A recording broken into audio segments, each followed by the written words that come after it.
പഠിക്കാൻ പോകുന്നത് social religious reforms എന്ന് പറയുന്ന ടോപ്പിക്കാണ്.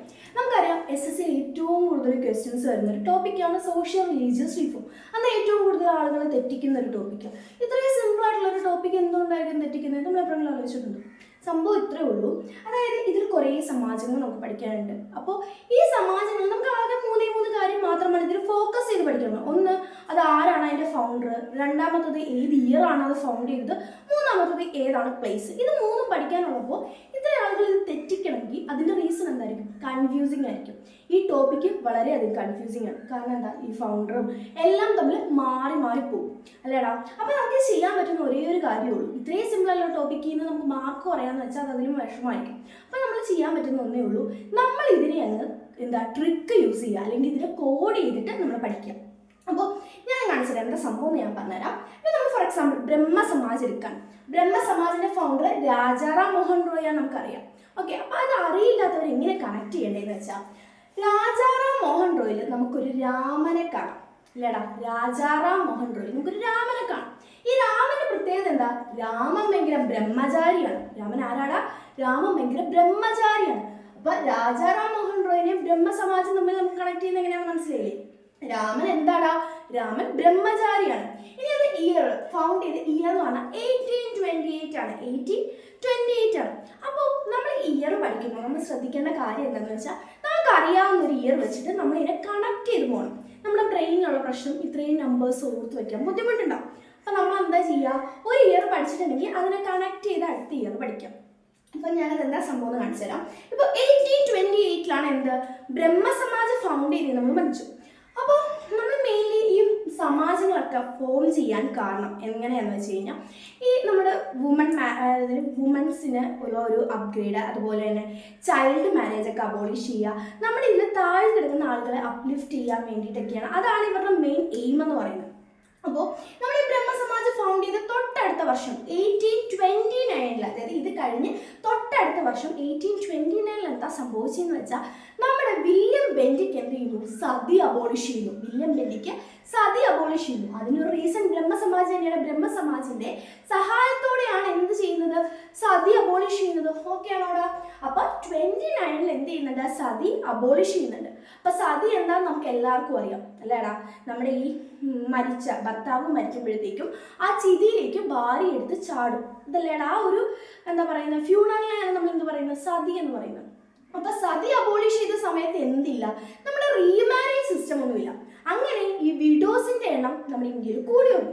അപ്പോൾ ഇത് കണ്ടോ, ഈ 28 നേരെ ഡബിൾ എടുക്കുക, അതായത് 56 എന്താ സംഭവിക്കുന്നതെന്ന് വെച്ചാൽ, നമ്മൾ പറയില്ലേ ഒന്നും ഇല്ലാത്തവന് തുണയായിട്ട് ഈശ്വരൻ വരും എന്നറിയില്ലേ? അങ്ങനെ കണക്ട് ചെയ്താൽ മതി.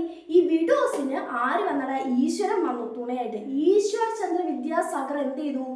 1856 വിഡോസിന് റീമാരേജ് കൊണ്ടുവരുവാണ്. വിഡോസിന് എന്ത് ചെയ്യാടാ? റീമാരേജ് കൊണ്ടുവരുവാണ്. അപ്പോൾ നമ്മൾ ആ 3 ഇയർ കണക്ട് ചെയ്ത് പഠിച്ചു. ഓക്കെ ആണോ? 1856 കാര്യം പറഞ്ഞു. 56 കഴിഞ്ഞ് കറക്റ്റ് 10 വർഷം കഴിഞ്ഞ് 66 ആയപ്പോൾ എന്താ സംഭവിച്ചതെന്ന് അറിയുമോ? നമ്മുടെ ബ്രഹ്മസമാജം രണ്ടായിട്ട് സ്പ്ലിറ്റ് ചെയ്യാണ്.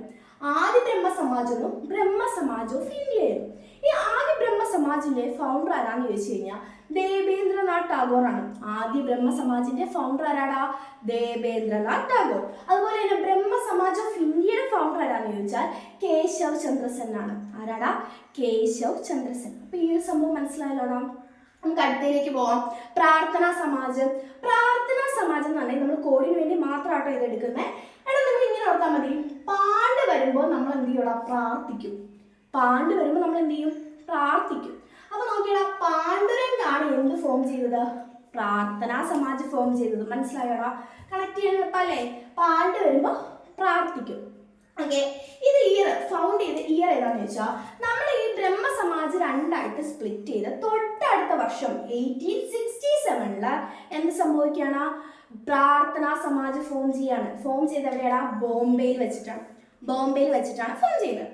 ഇത് മൂന്നും ഞാനിപ്പോൾ ഇവിടെ എടുത്തിട്ടുള്ള 3 കണക്ട് ചെയ്യാനുള്ള പ്ലേസും ഇയറും കണക്ട് ചെയ്യാനുള്ള ട്രിക്ക് ഞാൻ ലാസ്റ്റ് സമ്മപ്പ് പോലെ പറഞ്ഞുതരാം. ഓക്കെ, അപ്പോൾ ബോംബെയിൽ വെച്ചിട്ട് എന്ത് ഫോം ചെയ്യാണ്? പ്രാർത്ഥനാ സമാജ് ഫോം ചെയ്യാണ്. അതിനുശേഷം സത്യശോധക് സമാജ് നമ്മൾ എങ്ങനെ ഓർത്തിരിക്കാം? ജ്യോതിറാവ് ഫുലെയാണ് അത് ഫൗണ്ട് ചെയ്തത്. അപ്പൊ അതിന്റെ ഫൗണ്ടർ എന്ന് പറയുന്നത് ജ്യോതിറാവ് ഫുലെയാണ്. അപ്പൊ ഈ ജ്യോതിറാവ് ഫുലേനെ നമുക്ക് എങ്ങനെയാണ് സത്യശോധക് സമാജുമായിട്ട് കണക്ട് ചെയ്യാൻ പറ്റുന്നത്? ഇത്ര ഓർത്താൽ മതി, നമ്മുടെ ഈ ബുദ്ധൻ അതുപോലെ തന്നെ ഈ സത്യങ്ങൾ പറയുന്ന ആളുടെ പുറകിൽ ഇങ്ങനെ ഒരു ജ്യോതി ഉണ്ടാവും, ഇല്ലടാ, ഒരു ജ്യോതി ഉണ്ടാവും.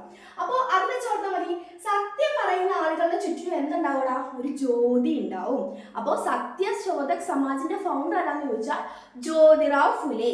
കണക്ട് ചെയ്യാൻ പറ്റുന്നില്ലേടാ? അത് ഇയർ ഏതാന്ന് ചോദിച്ചാൽ 1873 ആണ്. 1873 ആണ് അതിന്റെ ഇയർ എന്ന് പറയുന്നത്. അത് എവിടെയാണ് ഫോം ചെയ്യുന്നത്?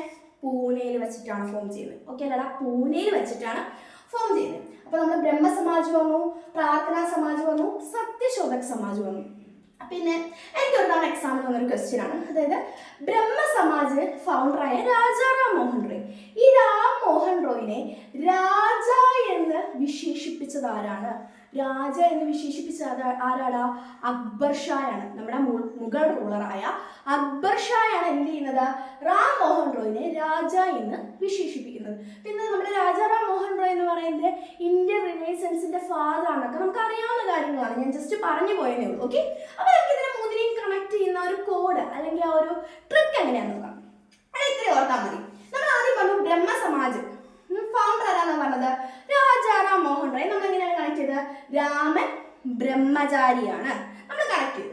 രണ്ടാമത്തത് ഇതിന്റെ പ്ലേസ് എവിടെയാണ്? കൽക്കട്ട. എങ്ങനെയാണ് നമ്മൾ കൽക്കട്ടയും ബ്രഹ്മ സമാജും നമ്മൾ കണക്ട് ചെയ്യാം? എങ്ങനെ കണക്ട് ചെയ്യാം? ഇങ്ങനെ ഓർത്താൽ മതി, രാമൻ മറ്റേ കാട്ടിൽ പോയി താമസിച്ചിട്ടുണ്ട്. രാമൻ എന്ത് ചെയ്തിട്ടുണ്ട്? കാട്ടിൽ പോയി താമസിച്ചിട്ടുണ്ട്. അപ്പൊ ഈ കാടും കൽക്കട്ടയായിട്ട് നമ്മൾ കണക്ട് ചെയ്യാം. കാടും കൽക്കട്ടയായിട്ട് കണക്ട് ചെയ്താൽ കാട്ടിൽ പോയി താമസിച്ചത് ആരാടാ? രാജാറാം മോഹൻ റോയ് ആണ്. രാജാറാം മോഹൻ റോയ് എന്താണ് ഫൗണ്ട് ചെയ്തത്? ബ്രഹ്മ സമാജാണ് ഫൗണ്ട് ചെയ്തത്. സെറ്റല്ലാടാ? ഓക്കെ, പ്രാർത്ഥനാ സമാജം നമുക്ക് എങ്ങനെ നോക്കാം? ഇതുപോലെ നമ്മൾ പറഞ്ഞു പാണ്ട് വരുമ്പോഴാണ് എന്ത് ചെയ്യുന്നത്? നമ്മൾ പ്രാർത്ഥിക്കുന്നത്. അതുപോലെ ബോംബേർ വരുമ്പോഴും നമ്മൾ എന്താ ചെയ്യുന്നുണ്ട്? പ്രാർത്ഥിക്കും, ഇല്ലടാ? ബോംബേർ വരുമ്പോൾ നമ്മൾ പ്രാർത്ഥിക്കും. അപ്പൊ ഇതിലേക്ക് കണക്ട് ആവുക, പ്രാർത്ഥനാ സമാജിലേക്ക് കണക്ട് ആവും. ലാസ്റ്റ് സത്യശോധക് സമാജ്. സത്യശോധക് സമാജ് നമുക്ക് ഇങ്ങനെ കണക്ട് ചെയ്യാതാം? ജ്യോതിറാവ് ഫുലെ. നമ്മൾ പറഞ്ഞു സത്യം പറയുന്നവരുടെ ചുറ്റിലും എന്തുണ്ട്? ജ്യോതി ഉണ്ടാവും എന്ന് പറഞ്ഞു. അപ്പൊ ജ്യോതിറാവ് ഫുലെ സത്യശോധക് സമാജാണ് നമ്മൾ കണക്ട് ചെയ്തു. പൂനെയായിട്ട് നമ്മൾ എങ്ങനെ കണക്ട് ചെയ്യണം? നമ്മളിപ്പോ ഒരു കുഞ്ഞു കുട്ടി വന്നിട്ട് നമ്മളോട് സത്യങ്ങളെല്ലാം പറഞ്ഞാൽ നമ്മൾ അവന് റിവാർഡായിട്ട് ഒരു ചോക്ലേറ്റ് കൊടുക്കും, ഇല്ലടാ? അതുപോലെ ഇവിടെ നമ്മൾ റിവാർഡായിട്ട് എന്താണ് കൊടുക്കുന്നത്? പൂവാണ് കൊടുക്കുന്നത്. അപ്പൊ പൂനെയായിട്ട് കണക്ട് ചെയ്യാം. ഓക്കെ, പൂ എന്ന് പറയുന്ന പൂനെയായിട്ട് കണക്ട് ചെയ്താൽ നമുക്ക് ഇങ്ങനെ പറയാം, പൂനെ എന്ന് പറയുന്നത് സത്യശോധക് സമാജുമായിട്ട് കണക്ട് ചെയ്യും. അപ്പോൾ ഇതുപോലെ ഇപ്പം ഞാനൊരു 3 എടുത്തിട്ടുള്ളൂ. നമുക്ക് ഇതുപോലെ കുറേ നമുക്ക് കോഡ് ചെയ്യാവുന്നേ ഉള്ളൂ. അപ്പൊ ഇങ്ങനെ നമ്മൾ കോഡ് ചെയ്ത് പഠിച്ചാലോ യൂസ് എന്താണെന്ന് വെച്ചാൽ നമുക്ക് ഓപ്ഷനിൽ നിന്ന് എലിമിനേറ്റ് ചെയ്യാൻ പറ്റും. അല്ലെങ്കിൽ ഒരു ട്രിക്ക് നമ്മൾ ഓപ്ഷൻ കാണുമ്പോൾ ഓർമ്മ വരും.